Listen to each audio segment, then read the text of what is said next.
आंब फसलर फूल अवस्था बा बोड़ आसिया अवस्था आंब उत्पादन पर एक गुरुत्वपूर्ण अवस्था।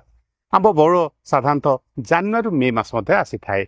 आंब बोड़ आसिया समय दिन तापमात्रा 15 ରୁ 20 डिग्री और रातिर तापमात्रा 10 ରୁ 15 डिग्री रहिले बोड़ झड़ी न थाए।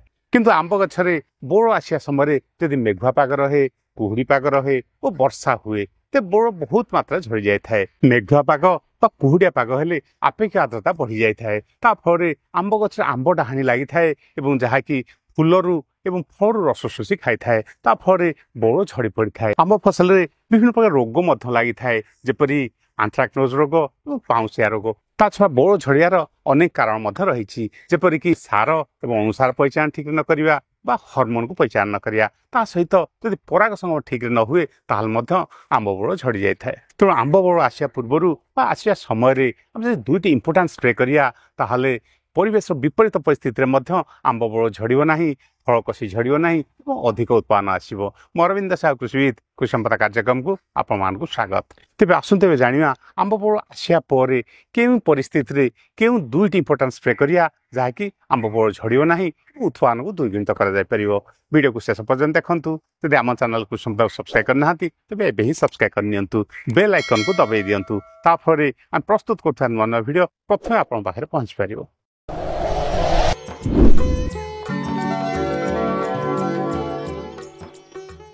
आंब गछ जेती बोड़ आसी थाए ता मध्य अधिकांश अंडिया फूल थाए। ता फल बहुत फूल झड़ी पड़ी थाए।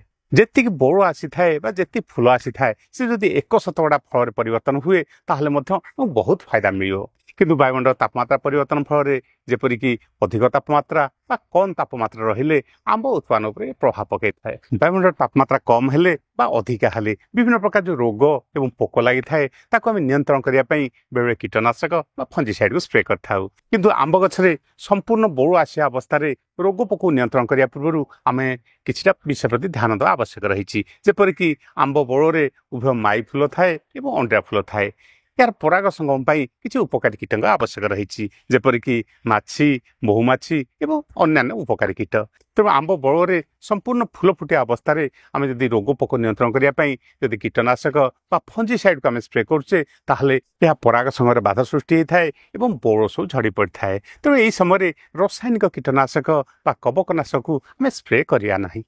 आंब बोड़ आसिया समय मुख्यतः ठंडा पाग रहिले बा कुहुड़िया पाग रहिले एथिरे आंब डाहाणी परिमाण बढ़ी जाए थाए, जहाँकि फूलर रस शोषी थाए, फल रस शोषी थाए। ता फल बोड़ सब झड़ी पड़ी थाए। या नियंत्रण करने सकाल समय गछ मूल धूआं देवा निहाती आवश्यक रही।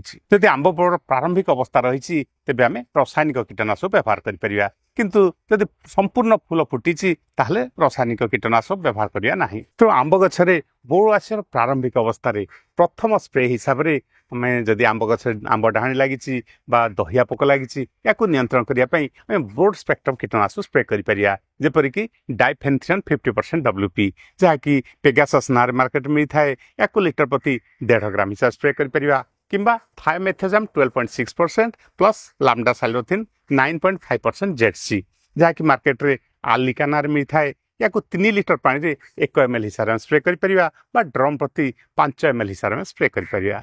ठीक सेपरी थायोमेथाजम 25% WG यह मार्केट रे आक्ट्रा ना मिलता है। या लिटर प्रति 0.5 ग्राम हिसाब से स्प्रे करिपरिया। या सहित जदि आम किसी मिलित अनुसार को स्प्रे करिया ताहले आंब बोड़ झड़िबो नाही। जेपरिक मल्टीमैक्स या लिटर प्रति 3 ग्राम हिसाब से मिसेक स्प्रे करिया, किंबा चमक या लिटर प्रति 3 ग्राम हिसाब से ये कीटनाशक सहित मिसई आम अपराह्न समय स्प्रे करिया।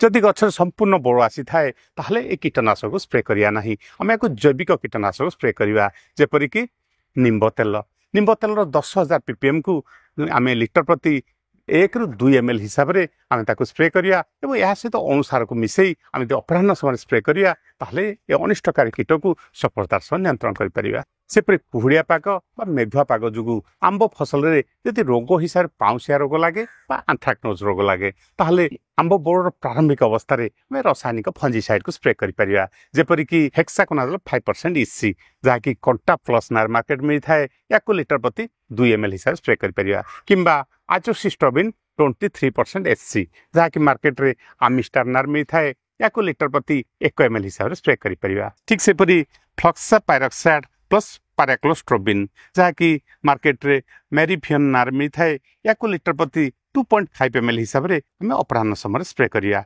यह सहित जदि आम किसी हॉर्मोन को मिसई स्प्रे करिया ताहले मध्य आम बहुत फायदा मिलता है एवं फूल कसी झड़ी न थाए बा बोड़ झड़ी न थाए। जेपरिक आम्बिबियन फ्लावर बुस्टर या लिटर प्रति 1 ରୁ 2 ml हिसाब से आम फंजीसाइड सब मिसई स्प्रे करिया किंबा फांटाक प्लस या लिटर प्रति 1 ml हिसाब से आम फंजीसाइड सब मिसई स्प्रे करिया।